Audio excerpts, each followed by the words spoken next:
Welcome everyone to this special event.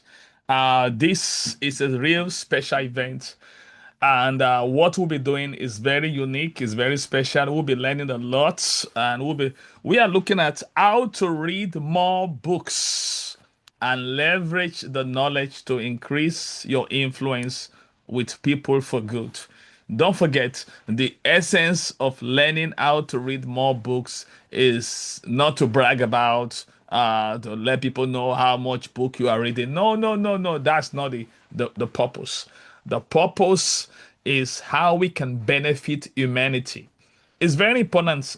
Our motive, why we do what we do. And personally, my motivation for reading more books is so that I can help more people because you can only give out of what you have. No one can give out of empty.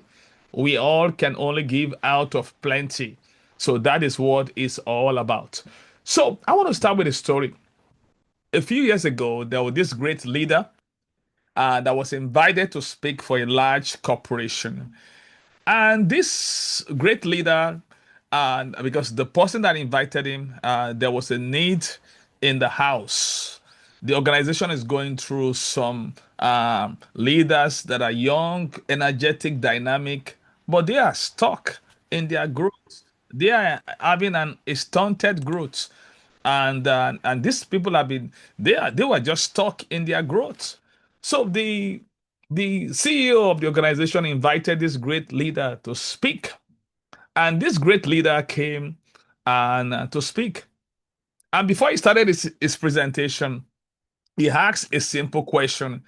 And he asked this audience, I mean, don't forget, these are young leaders. He asked them that how many of you read one book last month? That was his question to them. Guess what? Only a few hands went up when he read that question. Then he asked a second question. How many of you want to grow in your career, increase your income, and expand your influence? That was the second question. And guess what? Every hand went up. He paused and he smiled. Then he said something they didn't expect. What he said, they didn't expect it. And this is what he said. He said, You want but you are not feeding growth. That's what he told them. He said, You want growth, but you are not feeding growth. He said, You want influence, but you are not developing insight. And he told them that you want to go higher, but you are not diving deeper.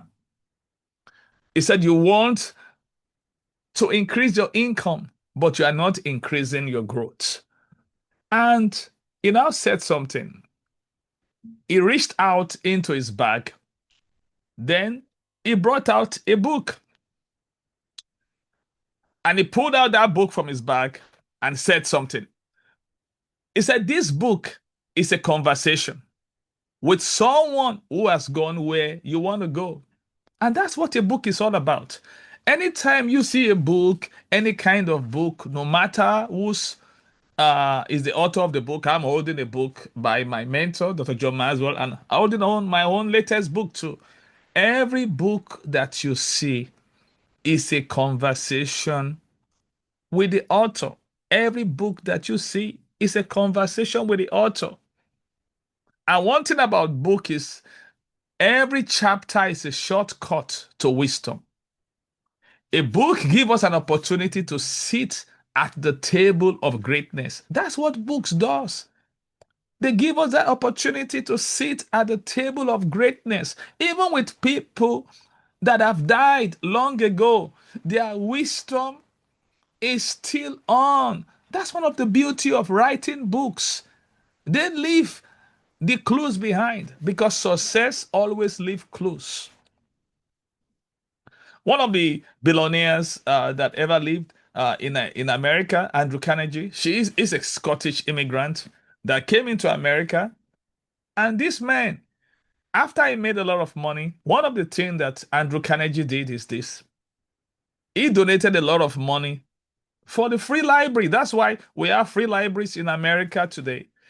when we came to America about 17 years ago, and we had that we can get a library card and we can borrow books. And even after those books expire, you can extend it 3 different times. They even said that you can borrow up to 15 books. And with that 15 books, even if there's a book that you want and it's not available, they can reach out to other libraries or the library can buy it. I was so excited. In fact, I was going to library every day. Library became a second home because I just realized that if I can read more, it's going to help. So this great leader was asking them this question and he gave them a challenge.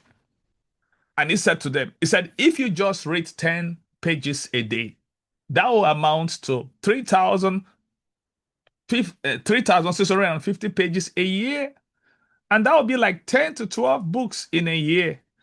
That will create a different mindset and a different life for you. 6 months later, this great leader was invited back into this organization. And this is what he found out. By the time he came back to this same organization, he saw that they were same people, same organization, but they all have a different mindset. Why? Because they have started doing one simple thing. They have taken up the leader's challenge and they have started reading intentional. You see, getting older is automatic, but getting better is not. It is intentional and it is uphill because everything worthwhile is uphill. But the problem is, many people want to go uphill with a downhill habit. And that's why one epidemic that we want to address today, it is not reading. It is intention, it is a default illiteracy. A lot of people are becoming illiterate in this 21st century by default. And that's what we want to address. For a long time, I didn't want to do this. That's why this event is free for all. And many people have been invited and it's being recorded so that many people can access it because I really believe there's a solution to this problem.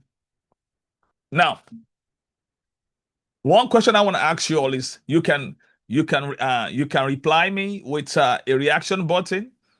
I want you to be honest. How many of you have started a book this new year? Maybe that was one of your new year, new resolution, and you started it, but you didn't finish it. And I want to see a reaction button. Maybe you started it. Maybe you planned that this new year, one of your goal is to read books. And you started and you became stuck. Okay, I can see some honesty in the house now.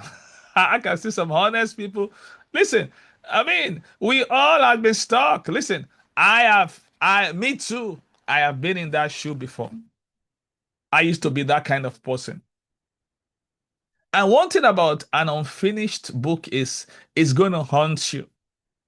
Anytime you think about it, anything that you don't finish is going to haunt you. That dog is going to hunt. And that's what happened to me many years ago. I used to have a passion for book, but after a while, I lost it. I lost that passion for reading. And I became stunted in my growth. And it is true as a leader that you have stopped growing. People will not observe it. It is only you that knows things are not all right with you. Only you can make that diagnosis. That's what happened to me. I wasn't growing.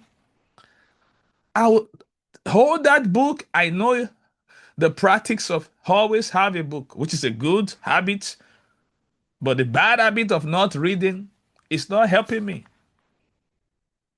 And I've shared this before, and many of you have heard my barbershop story. I have a barber from Vietnam, and this man, he cut my hair twice a month.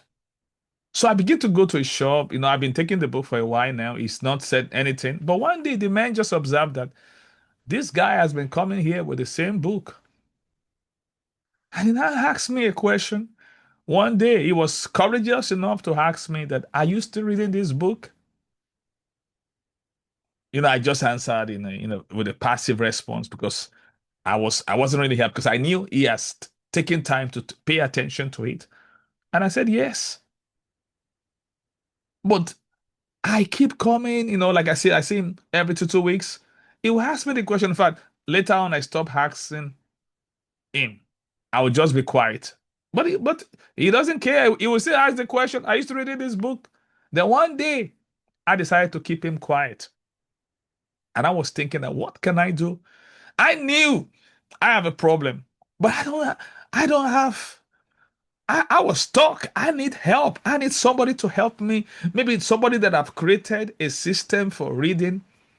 But if there's any at that time, I wasn't aware. That's why I'm doing this teaching today.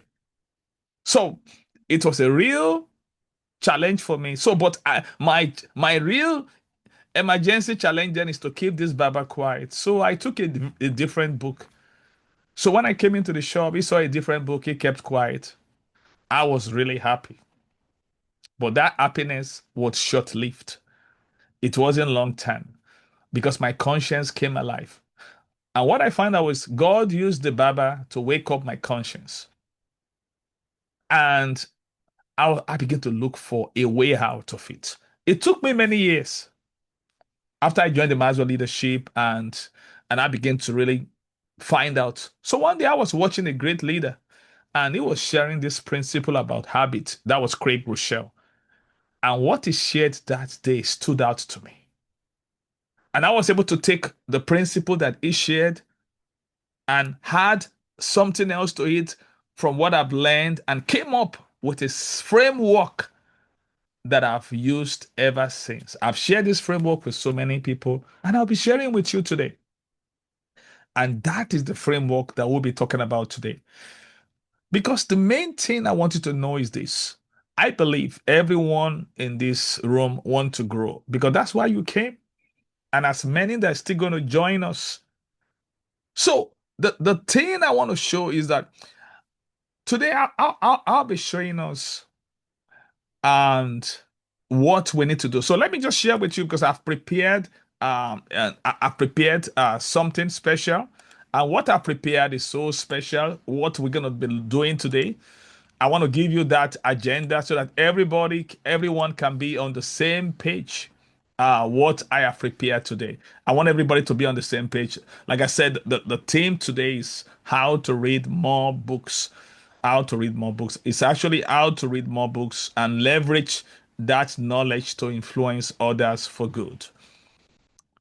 Now, here is the agenda that we're going to look at today. Now, this agenda is what we're going to be focusing on. So, we'll be looking at today why read more books? Yes. Why read more books? We'll be focusing on why do we need to read more books? Then also we will now look at why do we need to read books? That's where we're gonna start for why read books at all? Then we'll now look at why read more books. So we're going to highlight the more part of it because there's a reason for the more, not just why read books. So we're going to emphasize why read more books because it's good to know that I talk to a lot of people. At least many people are not even reading. But thank God, some people are reading. But the quest is why read more books? The emphasis more is going to be emphasized. Then we'll be looking at exemplary leaders who reads. We'll look at great leaders who reads, who have made reading their habits. Then we'll look at the value of reading plus thinking, which equals to reflection. We'll now look at the value of reading plus practice. That means the application. Then we'll be looking at read more books, how to read more books. We'll be looking at the SOA acronym.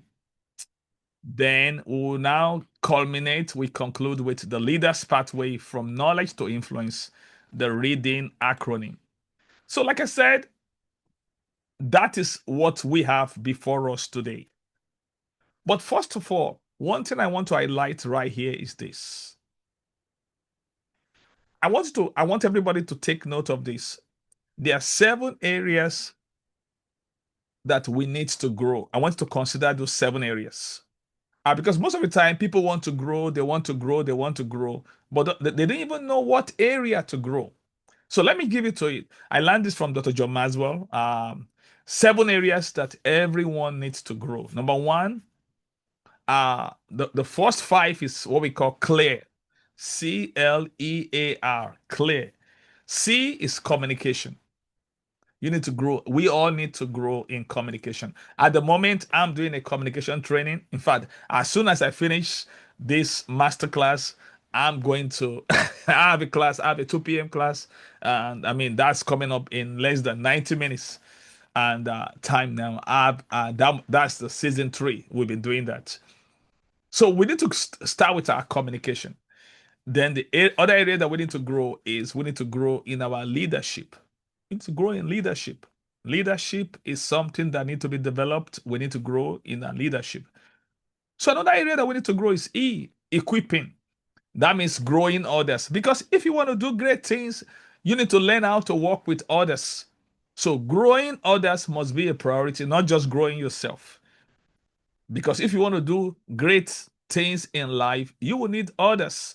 Because one is too small a number to achieve significance. Then the other area that we need to grow is attitude. We need to grow in our attitude. Another areas that we need to grow is our relationships. Relationships. So that's what we call clear communication, leadership, equipping, attitude, and relationship. So the remaining 2 areas are faith and finance. Faith and finance. So I just give it to you. So those areas, so that any books that you want to read, it has to be in that area. So it's very important. I just shared that as a foundation. So let's start with why read more books? Why read? So why read books? So why do we need to read? What are the benefits of reading? Why? Because that why have to be clear enough for us to be encouraged to read. And I want to give you the benefit of reading. Basically, a book has been defined according to Alan Bennett. It's a device to ignite the imagination. Our imagination requires ignition. We need something to ignite, to stimulate our imagination. And that's what book does. Books ignite our imagination. Books don't just informs us, they transforms us. A book can take you where you have never been. A book can teach you what you have never seen. A book can help you become who you have never been. Reading expands your imagination, and imagination expands your possibilities. So I want to give it to you. Like I said, I have a slide. I'll just show you those benefits. It's already in the slide to just tell you. Uh, I want to show you why I read books. Okay, I have it here for you. So you can see it. Now let's take it. I'll just go over it one by one. So the first benefit is reading expands our knowledge and understanding. Reading expands our knowledge and understanding. And this is so important to know because books expose us to ideas, cultures, histories, and perspectives that you may never encounter otherwise. They help you understand the world in a deeper, more nuanced way. George R.R. Martin says, a reader lives 1,000 lives before he dies. Can you see that? A reader lives 1,000 lives before he dies. One of my great mentors, Dr. David Oyedepo, also Bishop David Oyedepo of Living Faith World Outreach Center, he said something. He said before he started ministry, he read 39 biographies of great men, both spiritual and secular. He said he was 39 years ahead of all his peers. He said those things that he read in those books, they inform his way of life. He even talk about before getting into marriage. He read books on how to have a great marriage. So all these things are very essential.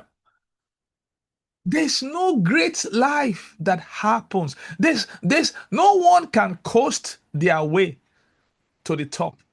Nobody can coast their way into greatness. Every great leader that we see today, they are great readers. So it's so important. So we have seen the value. So the first value is of reading is it expands our knowledge and understanding. And it's so important for us to know that. So the second advantage of reading, why read books, is it strengthens critical thinking. Reading strengthens critical thinking. Reading, especially non-fictional, books, philosophy, and complex fiction, they trains your mind to analyze, question, and interpret information rather than accept it as a face value. This is what one great philosopher said, Plutarch. Plutarch said, the mind is not a vessel to be filled, but a fire to be kindled, and book ignites that fire. So people that read, their critical thinking is being strengthened. Another benefit why read books is it improves communication skills. Reading improves communication skills because regular reading naturally enhances vocabulary, and your writing ability and clarity of expression. You absorb language patterns, tone, and structure, even without trying. And it's so important to know this. Reading improves communication skills. This is what one great leader said, Joseph Addison. He said, reading is to the mind what exercise is to the body. And a lot of people they talk about how I want to go to the gym. Listen, reading is your mental gym. Can you imagine a lot of people they are exercising the body, but they are not exercising their mind. So anytime you read, you are exercising your mind. Your mind becomes so strong. You are creating a mental toughness, and it really helps your communication skills. One statistic says, so many they have realized that many people in the prison they don't know how to express themselves to communicate. They have a low vocabulary. That's why it's very important to know that just as workout build muscles, reading build your linguistic strength. So that's one of the benefits of reading. So we have looked at three now. The first one, it expands your knowledge and understanding. It strengthens your critical thinking. Then it improves your communication skills. Let's see other benefits of reading. Another benefit of reading it builds empathy and emotional intelligence. All over the world, emotional intelligence has become a big deal now. In so many companies, in the hiring process, you feel what the authors feel, you understand their motivations, and see life through their eyes. C.S. Lewis said, we read to know we are not alone. And that's what reading does. It helps you know that you are not alone because books connect you to the emotional experience of others. When you read a book of someone that have gone through what you are going through, you feel that emotional connection and you are able to draw emotional strength. I was listening to a great woman of God speaking one time. Her name is Pastor Mrs. Faith Oyedepo. She said when her health was challenged, she was able to read the testimony of Dodie Austin. Dodie Austin went through a challenge. They told her in 1979 that she has few days to live. She was having a liver cancer. So Dodie was able to grow through that experience because a lot of people just go through life, they don't grow through life. She was able to grow, and what Dodie learned, we all know that even Dodie outlived the doctors that gave that diagnosis. Dodie just passed last year. She grew and grew and grew many years. She lived 46 years after, strong and healthy. And what she learned through that process, she put it in a book, Healed of Cancer. I have that digital copy of the book. If you want it, I can send it to you. I've shared that book with many people to help them. It was a digital book. I read the book myself. So Pastor Mrs. Faith Oyedepo said she read that book, and that book encouraged her faith. And guess what? She grew over that situation. And she too, she wrote a book called Rescued from Destruction. That is how powerful books it. It builds our empathy and emotional intelligence. It helps us to tap into other people's experience. I remember one great leader. One time, his factory was having some problem. They were unable to meet up with the production. If the factory was able to meet up to 5,000 cars, according to the quota that was set, that means they won't be able to. The company cannot survive. They can't even make it through. So he figured out everything he can do. He was sleeping in the factory, and they did everything. They went through all the system. The most they can do was 3,500. And they need to meet a quota of 5,000. He didn't just know how to do it. He did everything he knew how to do, but still they were falling short, and he didn't want to lose this company. But something happened. He read a book of what happened during World War II when there was a lot of demand for bombs. And the factory in the United States that was producing those bombs, they couldn't meet up with the demand because, in a war, you need all the ammunition and all that. So, and they came up with a plan because the factory can only do that much. So they were able to extend the factory by building a tent outside. They extend the factory line, and that was what they did in World War II. So this leader read that. He now applied the same principle to his company. Guess what? They built a tent outside, and that tent was able to accommodate 1,500 more cars. And that is how his company did not just survive. The company thrived. I'm talking about Tesla cars, Tesla motors. I'm talking about Elon Musk. And no wonder he's the richest man in the world today. So nothing happened by accident. Nothing happened by accident. This is a man that, you might not agree with everything about Elon Musk, but there are some things I want us to learn from it. Forget about any sentiment. There are times you want to learn. Not all leaders doesn't get every part right, but we want to focus on that part they got right and learn from them. And that's the main thing about it. So he was able to take his company to another level. In fact, the way it's going now, it seems to be the first person that's going to be the first trillionaire.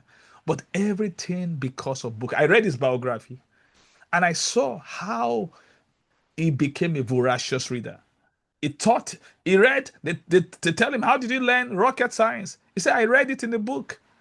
He taught himself rocket science. So this is what people miss when you don't read. There's so much gold to mine when we read. So another benefit of reading, because I want to create that foundation, it's reading reduces stress and improves mental well-being. This has been proven according to studies that reading slows your breathing, calms your nervous system, and gives your mind a break from constant digital stimulation. You see, people spend so much time on social media, browsing, and all that stuff. They don't really realize that if they can use half of those time to read, it reduces their stress level and improve their mental well-being. Because studies shows that even 6 minutes of reading can reduce stress levels significantly. Just 6 minutes. Can you imagine that? 6 minutes. Another very powerful benefit of reading is the sixth one is it enhances focus and discipline. Reading enhances focus and discipline. In a world of constant notifications on your phones, reading trains your brain to sustain attention. It is one of those few activities that demands and rewards deep focus. There's a book I read of recent. I read that book I think 2 years ago. Somebody told me about the book, and the book was talking about the place of deep learning, deep learning, and that's what book does. Book help you to be more focused and disciplined. So the last benefit I'll share with you on why reading is it stimulates creativity and imagination. Reading stimulates creativity and imagination. Books invite you to visualize scenes, characters, and ideas. They spark new thoughts and help you make connections you wouldn't have made otherwise. So all these are the benefits of reading. Now, the question is, we have talked about why read books. The next thing is, why read more books? Why more books? Now, the most important thing I want you to see is I haven't seen the 7 benefits of reading. Now, why read more books? Now, the place of more, I want to look at that more. I want to emphasize more. We all agree why we need to read now. Now, Isaac Newton said something. He said, what we know is a drop.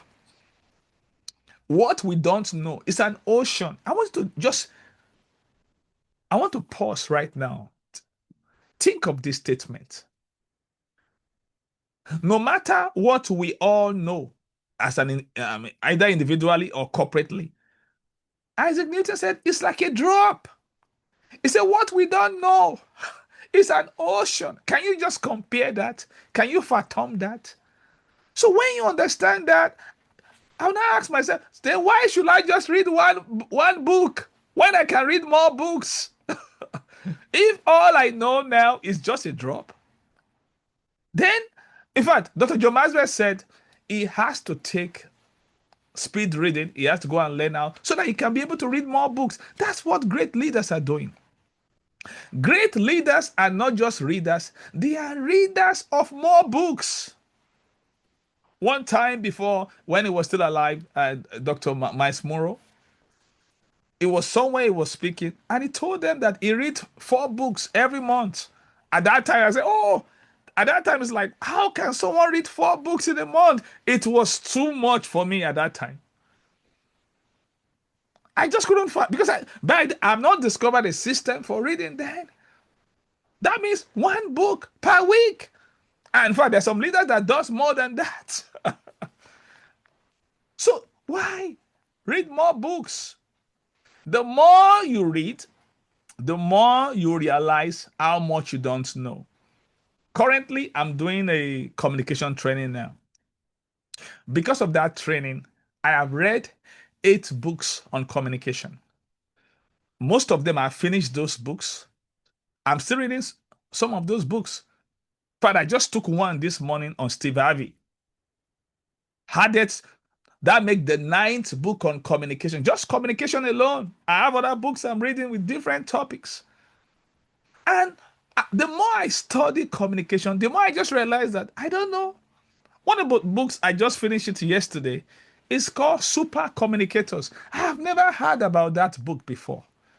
It was someone attending my class that mentioned it, and I immediately purchased that book. There's one of those books in communication. It's called Presenting to Win. It just deals with how to present on presentation. That's the area. The more I learn about communication, the more I just realize that wow, there's so much more to know. One of the books I'm reading, I've actually finished it. I'm doing a mastermind on it now. The 16 undeniable laws of communication.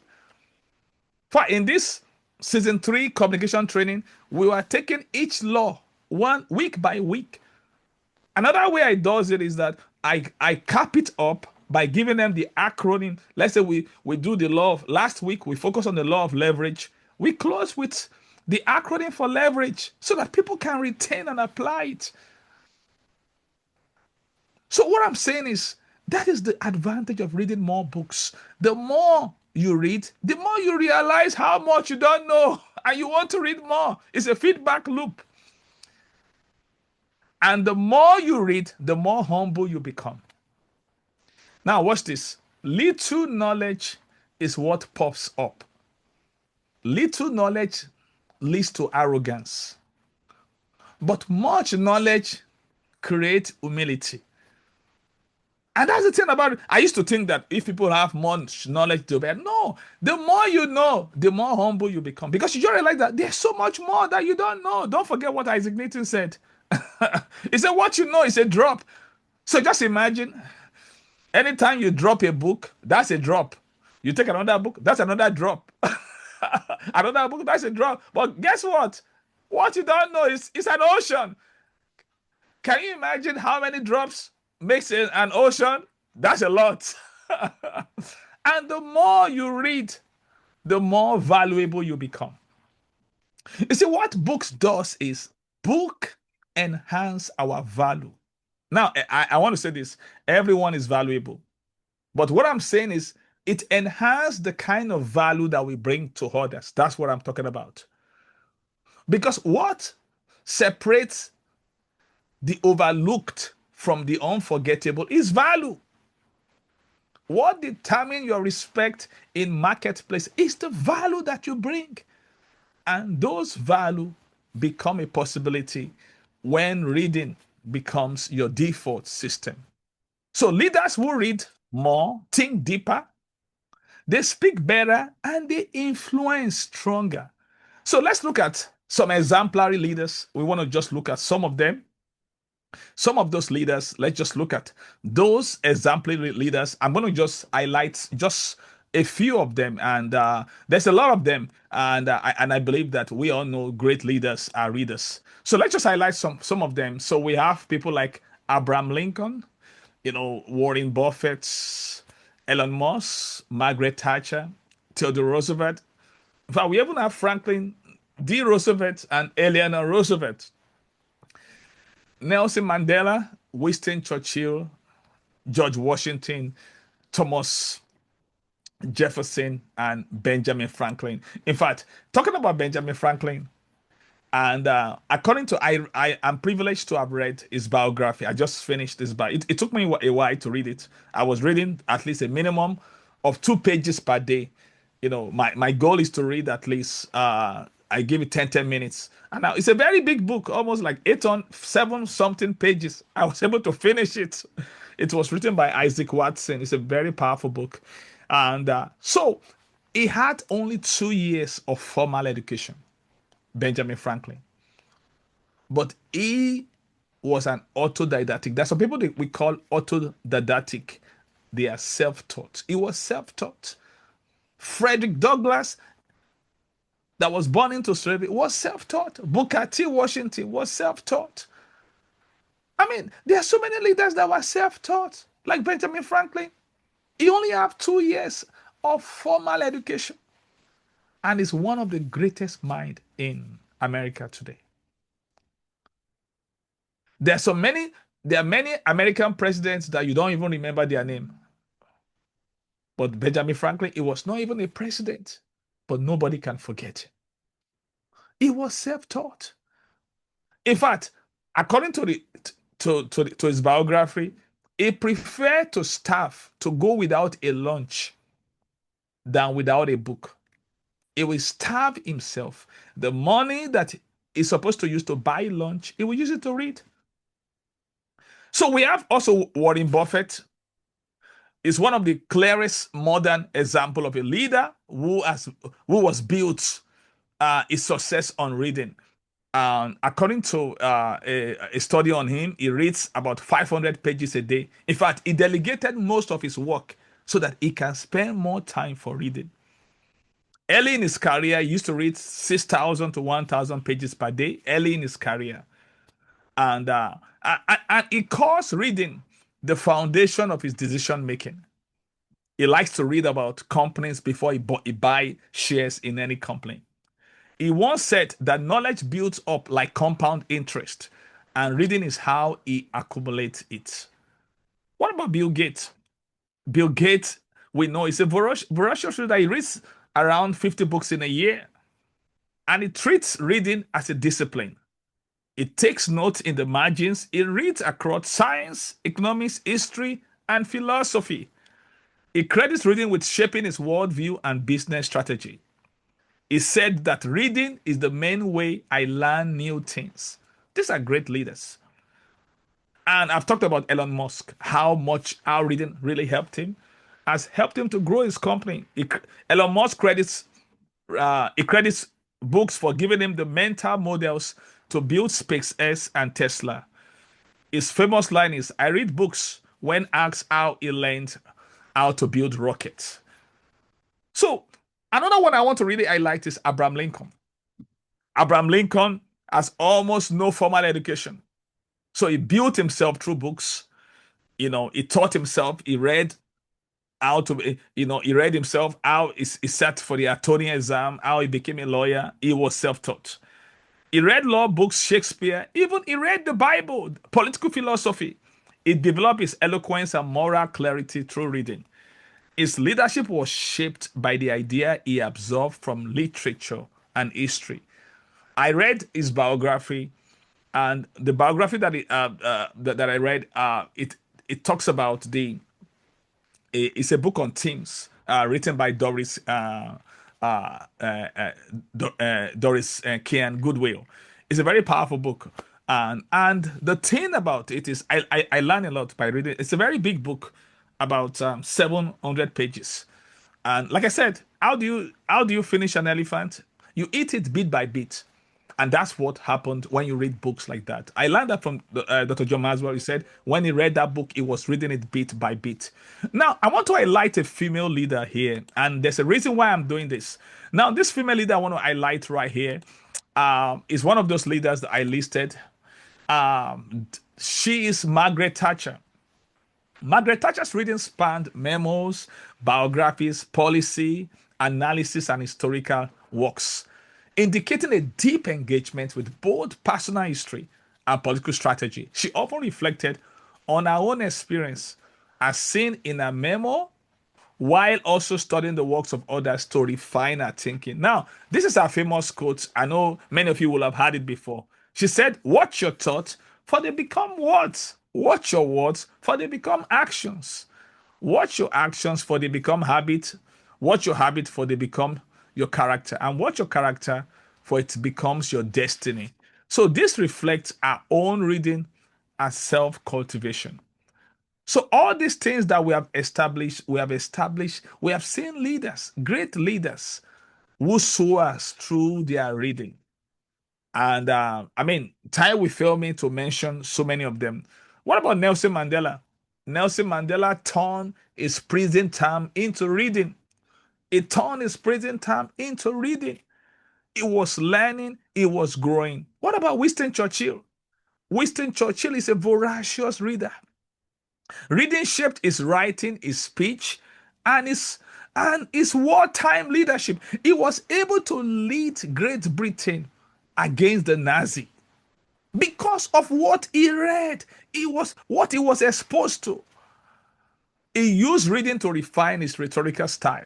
So there is no option to reading. We have seen how this thing plays out in leadership. Now, we have seen all this. Now, I want to go to showing us the value of reading plus thinking, because this is what many people don't do. And a lot of people will just read, they don't think. One of my mentors said, not all readers are wise, only thinking readers are wise. So that means if you want to optimize your learning through reading, you need to consider the value of reading plus thinking, which I call the reflection. Now, this is what Oswald J. Sanders said. Oswald J. Sanders said, unless our reading includes serious thinking, it's a waste of time. Ooh, that was deep. Unless our reading includes serious thinking. So that means when we are reading, we need to add. So reading is not just, oh, I want to finish this book so that I can say that. Now listen, emotionally, you can give yourself a pat on the back that you finished the book. But that's not the goal. Every reading is a learning. It must include serious thinking, according to Oswald J. Sanders. He said, unless our reading includes serious thinking, it's a waste of time. So, in order not to waste your time, so when you read, there's some things that just stood out from those pages. It requires serious thinking. Now, and of recent, I just learned this from a Chinese philosopher, Confucius. This is what he said. He said, learning without thought, that is thinking, is labor lost. Just like what Oswald J. Sanders said, it's labor lost, waste of time. He said thought, that means thinking without learning, is perilous. That means what he meant to say is this. Just thinking without learning is dangerous. And you see a lot of people, they're just thinking, they are thinking, they are thinking. You don't have any reference points to corroborate your thinking. It's dangerous. And that's why you see a lot of people coming up with some weird stuff and all that. And that's why there's a place for reference. So that's why when you see an author write a book, there's some references in that book. Why? That is what guarantees safety, so that the readers can know that, listen, I'm not just sharing. I have reference. I have other thought leaders that is in agreement with what I just shared. In fact, any book without a reference is not a book. It's just a baloney. Because whatever you are saying, there must be a source that you are referencing. There must be something to back up what you are saying. So that's why we need to embrace the value of reading plus thinking. That's what we call the law of reflection. Because reading without thinking is just information overload. But reading with thinking, with a mindset of application, is what creates transformation. So don't just read, process what you read. So that is the place of the value of reading plus thinking. So let's look at another part now, the value of practice. The value of practice. So it's good to read, and it's good to read and think. But there's another place we have to look at the value of application. Knowledge is like a paint. Someone said, it does you no good until it has been applied. So don't just, and this is what Jim Rohn said. Jim Rohn said, don't let your learning lead to knowledge. Let your learning lead to action. So here we are being encouraged that our learning must not just stop at knowledge bus stop. It must lead to action, because knowledge without action is potential wasted. And this is what application does. When we apply what we read, the knowledge is transformed into skill. And that skill turns into results. And that result now becomes an avenue for influence. People are not influenced by what we know, but what you do with what you know. It's not what we know that influence people, but it is the action we take in line with what we know.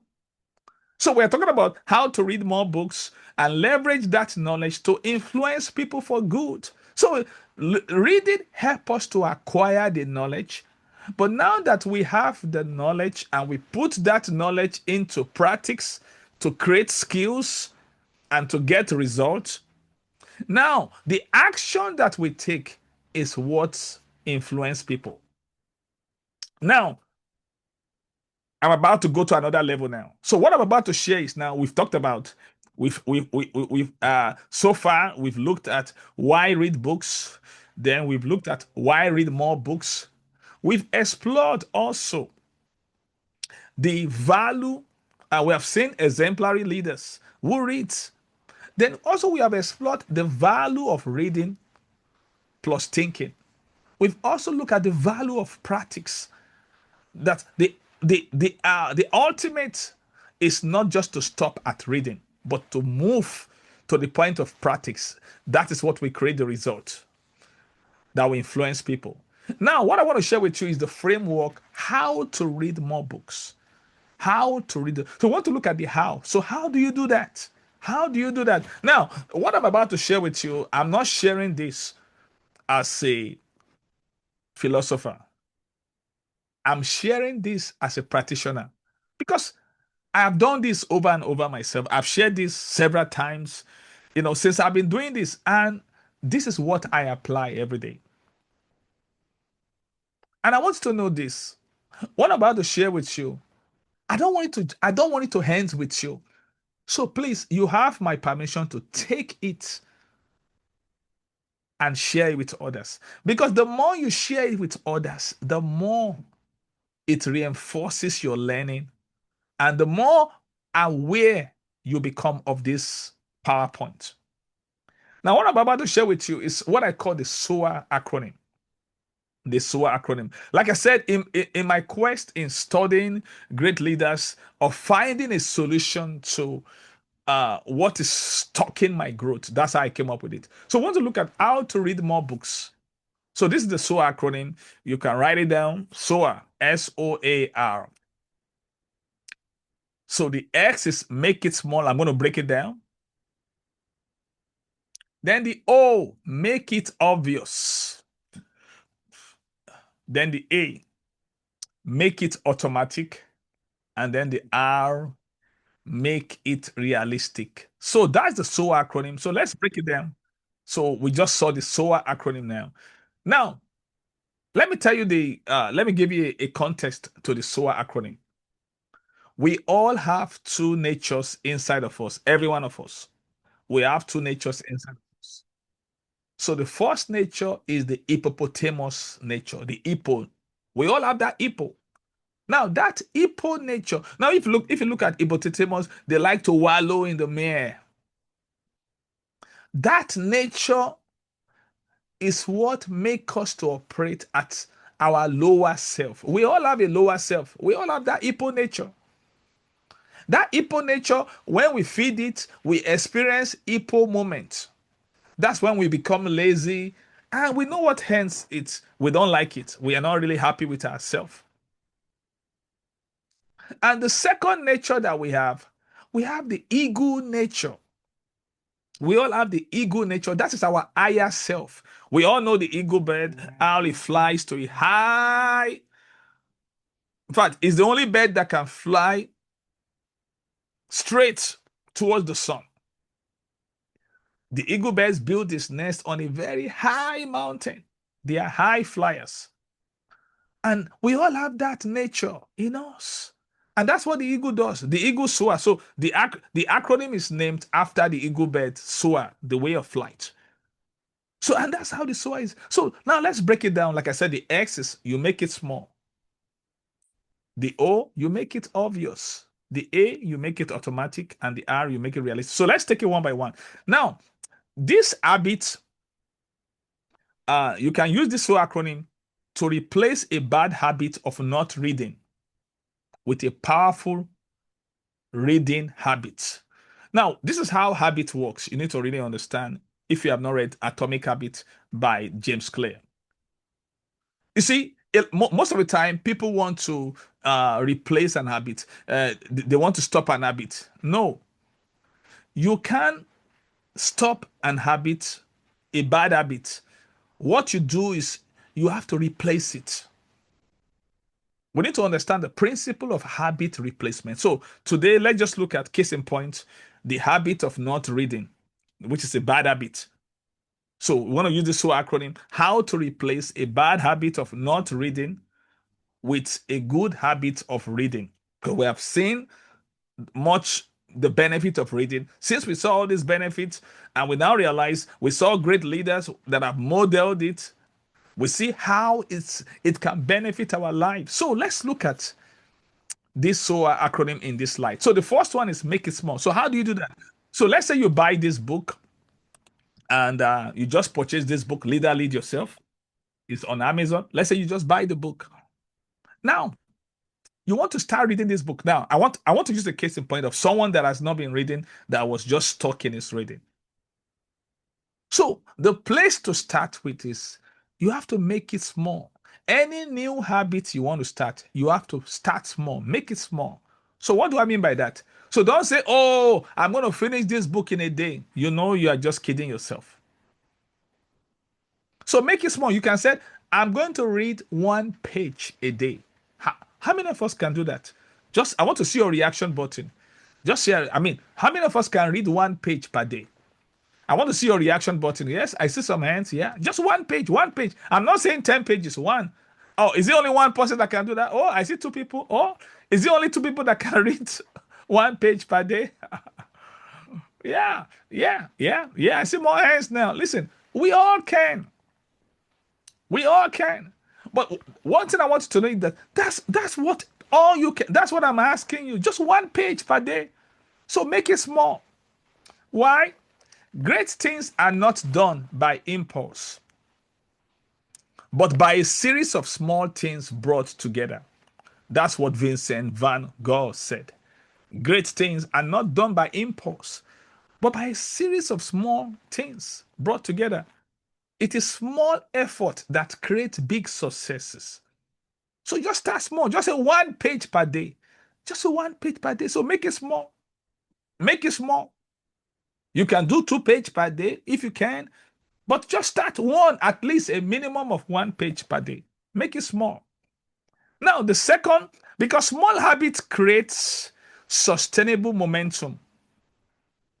Small steps defeat inertia. That's the first law of Newton's law of motion. So let's look at the second alphabet, O. Make it obvious. What does this mean, to make it obvious? Now, Craig Groeschel said something. If you want to change what you do, change what you see. If you want to change what you do, change what you see. So if you want to start a new book, you have to put the book where you can see it. All the books I'm reading, they are on my table. They are my reading table. One of the reasons why many people doesn't read their Bible is when they come from church on Sunday, they just put it anywhere. They don't even remember where they put their Bible. So they have to wait on Sunday. They are going to church. They start looking for their Bible. Can you imagine? They start looking for their Bible. So if you want to read a book, put the book where you can see.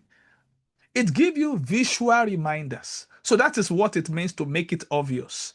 Put it where you can see it. Make reading visible. Place your book on your pillow. Keep it on your desk. Replace TV times triggers. Because what you see consistently, you do naturally. What you see consistently, you do naturally. And one of the things I do every day is I learn Spanish. I'm learning Spanish. And what they do is this: if this is a app called Duolingo, you can learn any language in the world. There are so many languages. I'm just learning Spanish. I choose Spanish as a foreign language that I'm learning. If they realize that you have not learned your language within 24 hours, they will send you a notification. But if you didn't respond close to 12 midnight, they will send you another one with the time countdown. Because they will remind you that you don't want to lose your streak. Because if you lose that streak, streak means that means every day you are consistent. Because I've started it one time, I didn't follow through, I just left it. That was in 2018. So I have to pick it up back in 2021. And since then, I've not stopped. I learn it every day. No matter how busy, no matter where I travel in the world, I continue my Spanish class. I'm still learning it every day. So they send a reminder. So, and that's what happens when you see, put your book where you can see. Okay, now the next thing that we want to look at is make it automatic. Make it automatic. So, make it automatic. Now, how do you make it automatic? G. Stanley Hall said something. He said, man is largely a creature of habit. Man is largely a creature of habit. Now, an habit can be your master or it can be your slave. So when you are using SO acronym, you are making habit your slave. Because if you don't, there are two ways to live your life. You can either live your life by design or by default. So when you live your life by design intentionally, habit become your slave. But when you left it by default, it becomes your master. And we don't want that. So we want to master our habit. We don't want our habits to master us. So there's something called habit pairing. If you want to make a new habit automatic, this is what you do. You need to create a system. And what you do is this. There are two habits that are already established in every human beings. One of them is eating, and the second one is sleeping. That means no matter what you do, you will eat every day. No matter what you do, you will sleep. So what you want to do, you want to pair a new habit with these two habits that is already established. So what you do is you're gonna write a statement that before breakfast, I will read one page. You already make it small of this book. Before breakfast, I will read one page of this book. Or you can say, before I sleep, I'm going to read one page. So you are pairing it with eating and sleeping. That's habit pairing. And when you do that consistently, because consistency turns action into identity, it becomes your identity that this is where they get this principle from. No Bible, no breakfast. No Bible, no bed. It is the same principle of automation. Make it automatic. So that's what you do. For me, I do it. I do mine in the morning. In fact, there is no even. In fact, me, I can't even open my phone if I have not done my reading. I'm reading 12 books. This is how I started it. I started with one. From there, two. So this is what you do. So once you do that one, consistency turns action into identity. It now becomes your identity. So the last alphabet is make it realistic. So what does that mean? So don't say I'm going to finish. If you remember the SMART acronym, specific, measurable, achievable, realistic, timely. So make it realistic. So what you do is, and you need to tell yourself that instead of telling yourself that I'm going to finish this book in a week, that is not realistic. Don't forget, you just started reading. But if you said, I'm going to finish 7 pages in a week, that is realistic. Now, this is the part I want you to look at. Gretchen Rubin said, habit allow us to go from before to after. Habit allow us to go from before to after. Now, before you are not reading. If you want to go to now, someone that is now reading, you can leverage this habit, this SO acronym. You start where you are. Now, if all you can do is one page per day, you now realize that realistically, you can read 7 pages in a week. But look at what happens. After 1 month, you have conditioned yourself to it.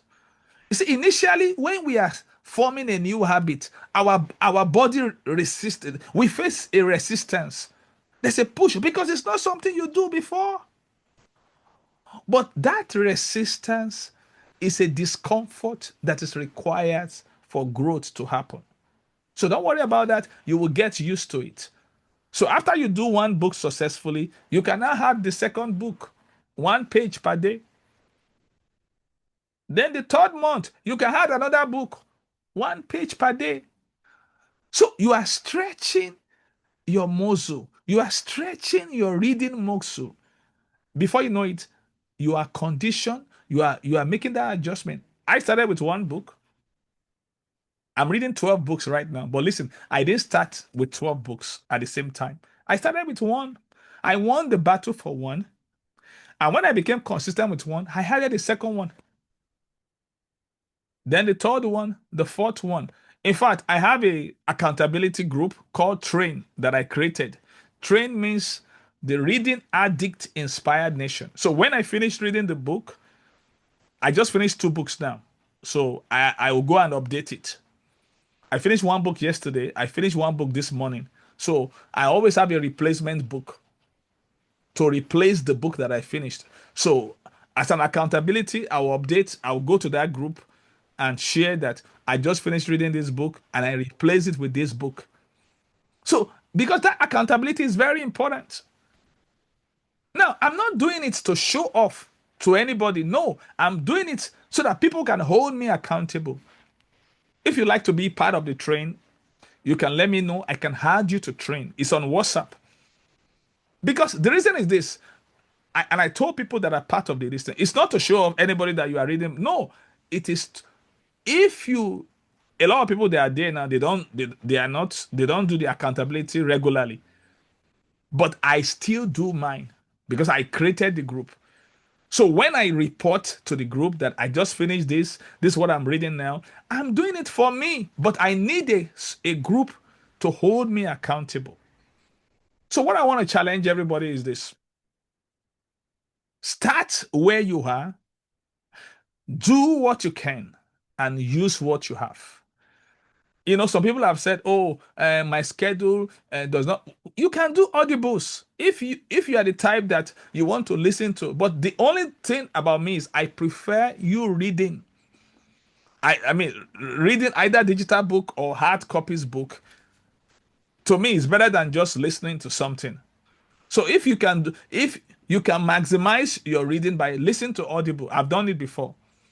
I'm reading a particular book. I happen to see the audio as I drive. I listen to it, but I still like to read that book, to grab it like this and read it. So now we have looked at. So that's the SOA acronym. Now I want to end with this. I want to share with you now because one thing I wanted you to know that you don't break a bad habit, you replace it. That's why we have the SOA acronym. Reading is not just a habit, it's a leadership advantage.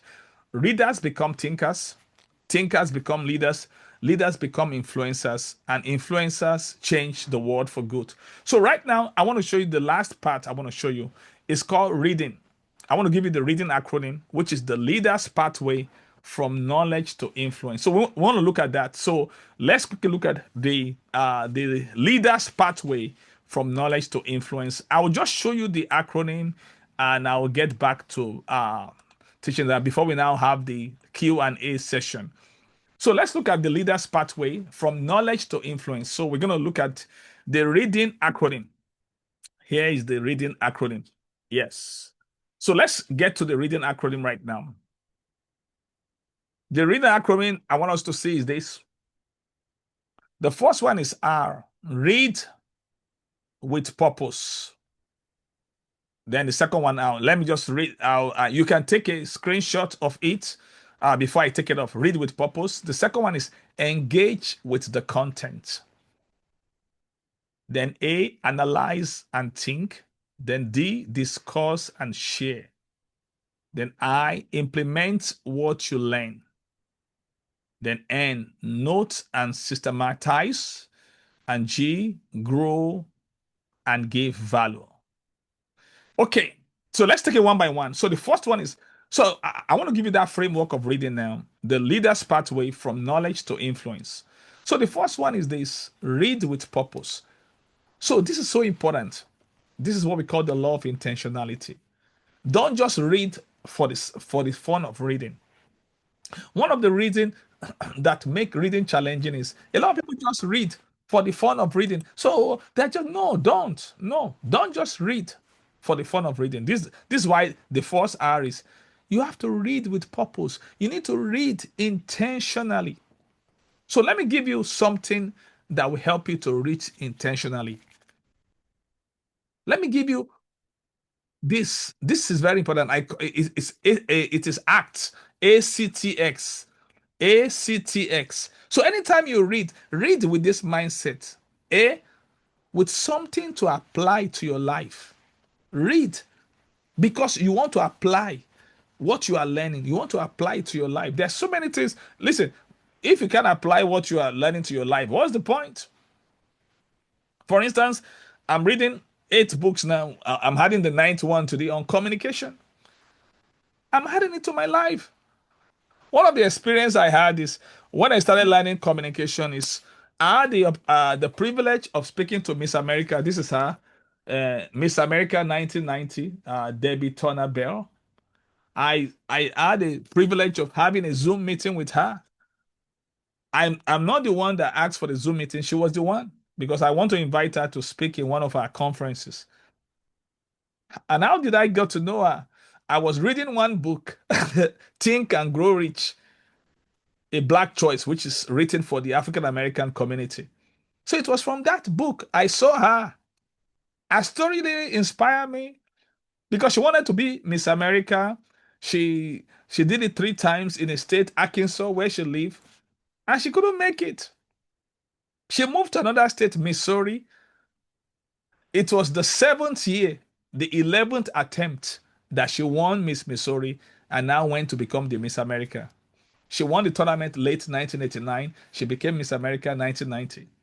So a story of resilience really inspired me.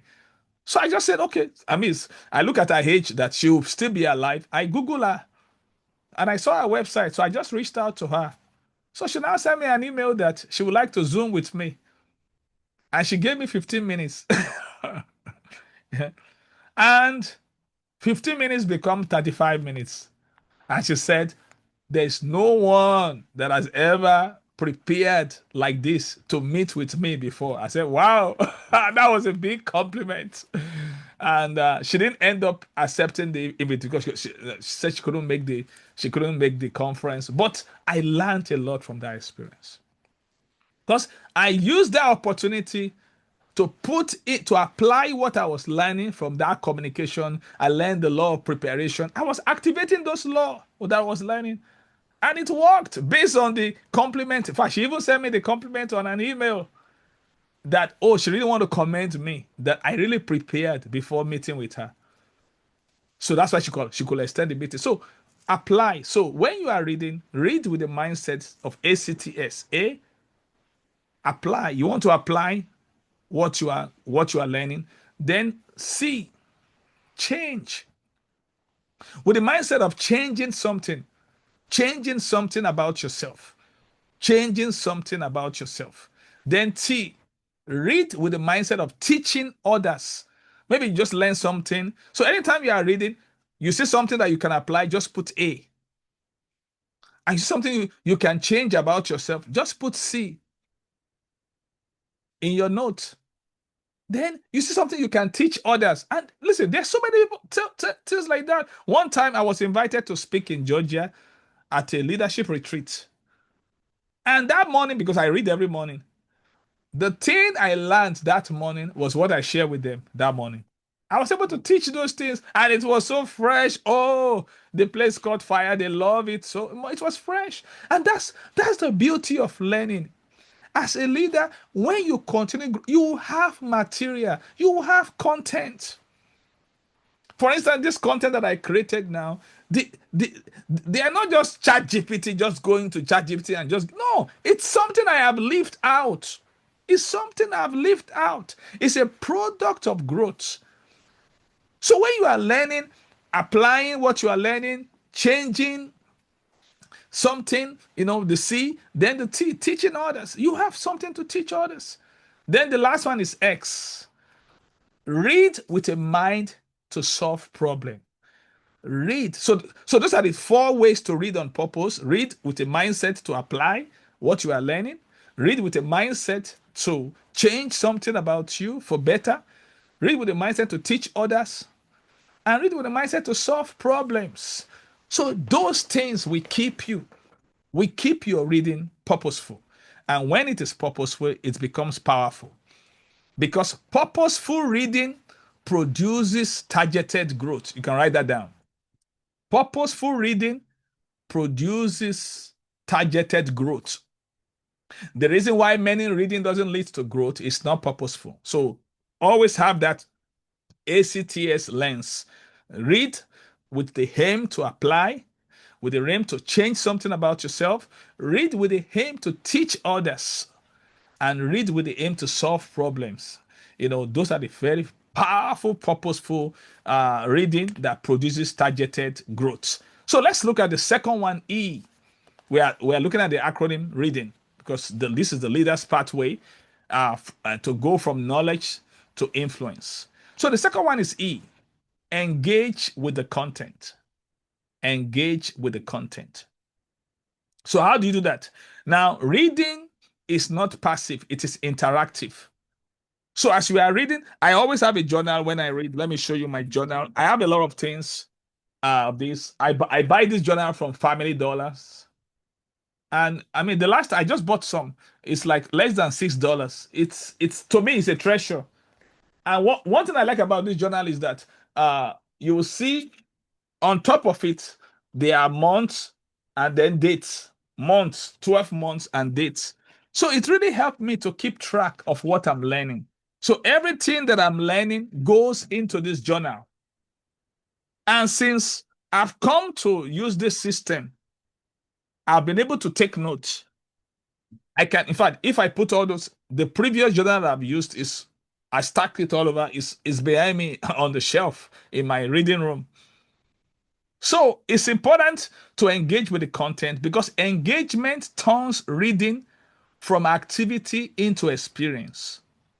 You see, this is how you turn your reading activity into experience. You have to engage with it. You have to engage with the content. And this requires the law of curiosity because curiosity is the wick in the candle of learning.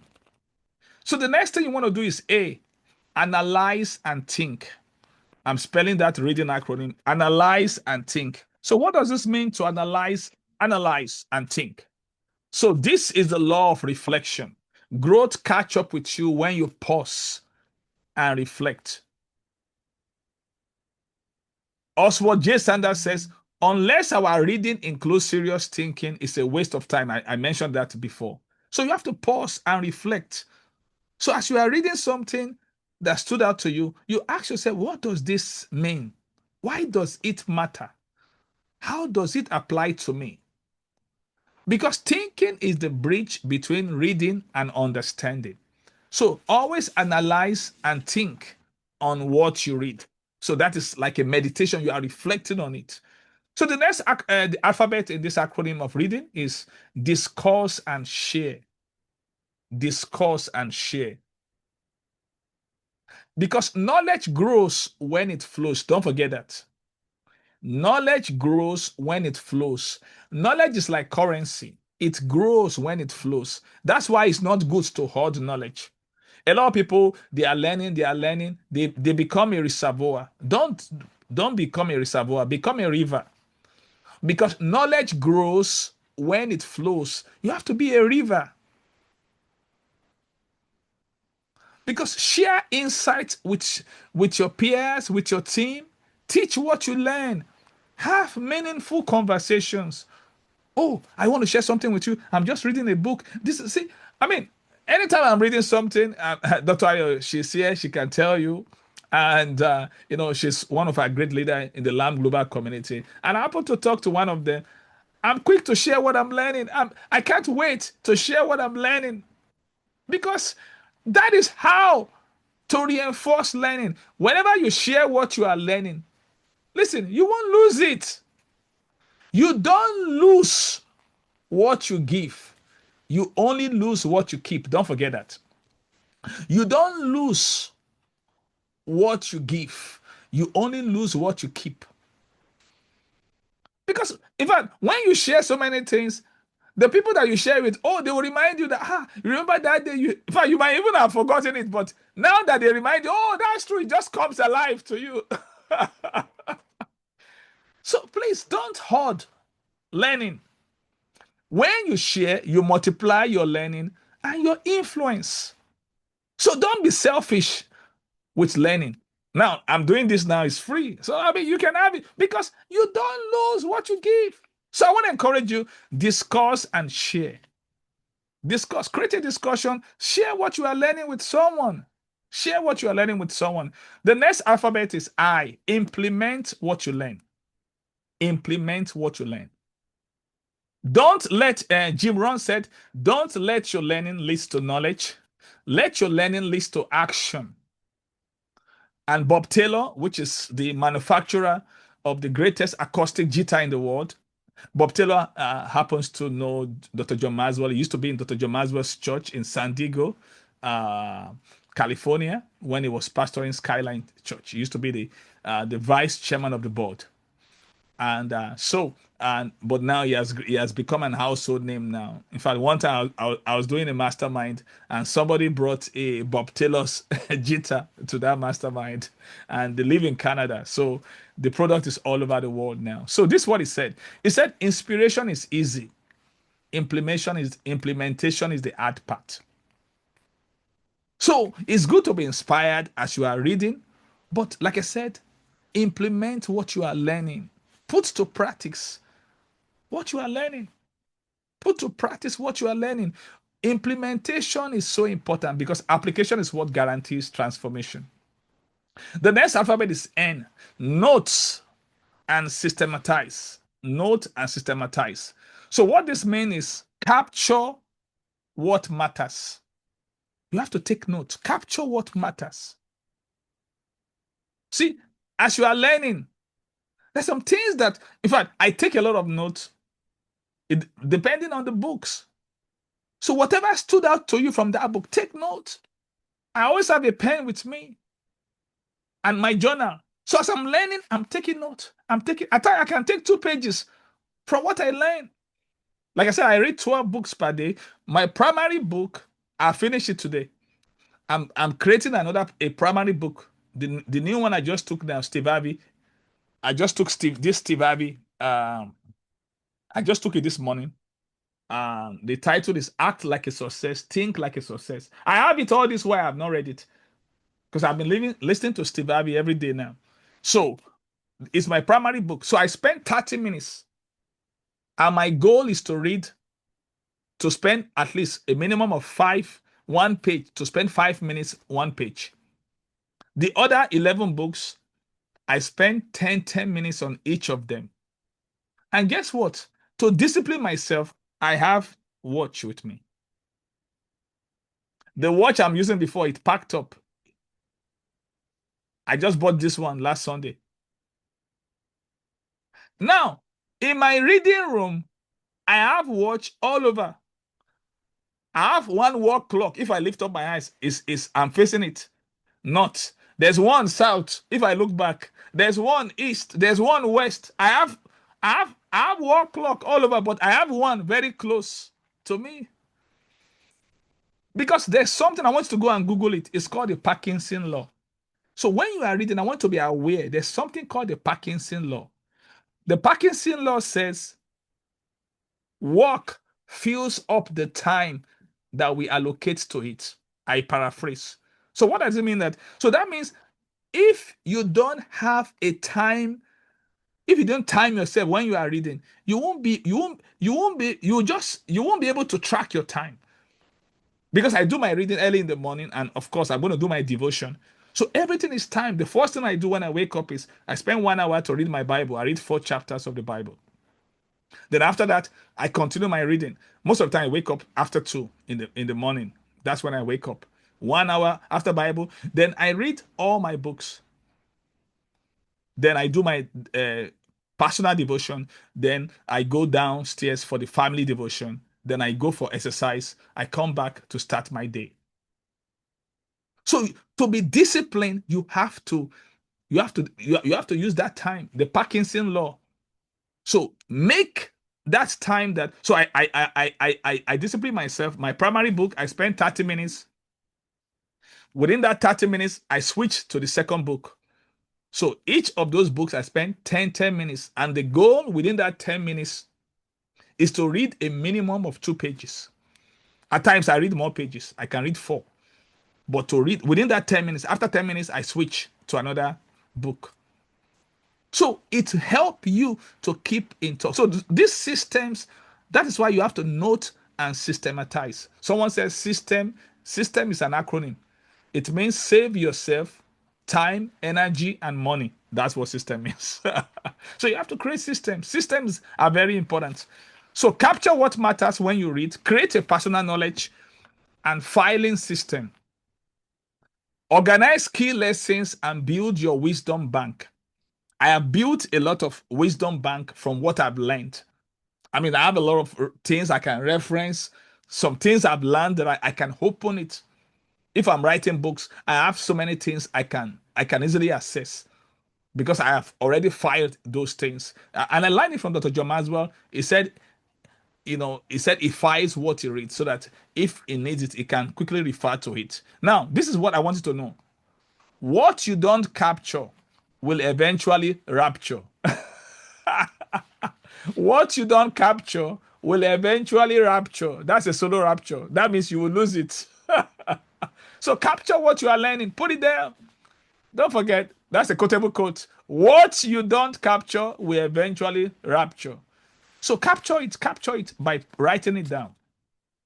So writing is very important when you are reading. Then the next one is the last alphabet is G, grow. Grow and give value. Grow and give value. Because that's the ultimate of reading. Because reading is not about you. Don't forget this. It's not about, it's about impacting others positively. So that means use what you learn to serve others. See, that's the purpose of today's masterclass. We're talking about how to read more books and leverage the knowledge to influence others for good. That's why the G is saying grow and give value. So the essence of your growth is not to show off to others. No. It's not to say, oh, I'm reading 20 books, I'm reading 50 books. That is not the ultimate. Reading is not about you, it's about impacting others positively. Use what you learn to serve others. So that's the purpose of reading more books so that you can serve more people. You can't give what you lack. You can't give out of no one of us, none of us can give out of empty. We can only give out of plenty. So reading, grow and give value, add value consistently. So it helps you to solve real life problems. Growth becomes influence only when it benefits others. Don't forget that. Growth becomes influence only when it benefits. That's why every day I share things. If you all know me you all know very well. You hear from me every day. I share things. So for some people, if they have not heard from me, either you're on LinkedIn. I share things on different places. I've shared today on Facebook. I run Thinkers Island where I share quote. I've shared like 11 or 12 quote on Thinkers Island. I shared it on WhatsApp too. Even some people are getting it on WhatsApp status. They like it. They are resharing it. And this is the power of reading. Normally, I do share 5 quotes on Thinkers Island. Then one of our administrators asked me that, is there any reason why I am sharing more quotes these days? I say I'm fired up because I'm learning a lot. I need an avenue to share what I'm learning. That's part of my growth. So I want to end up with this. So let me show you how reading and the SOA acronym works together. Now, the SOA acronym that I share with you, make it small, make it obvious, make it automatic, make it realistic. It helps you build the habit of reading. So that's what the SOA does, the SOA acronym. But the reading acronym that I just shared with you helps you maximize the value of what you read. So I've given you both. I've given you the SOA acronym, which helps you build the habit of reading. The reading acronym helps you maximize the value of what you read. Together, the SOA acronyms get you started. The reading acronym makes you effective. It is not how many books you read that change your life. It is how many lessons you apply that change the lives of others. So let's open up for Q&A. It's been my joy teaching this class. So let's open up for Q&A. So let's take Q&A.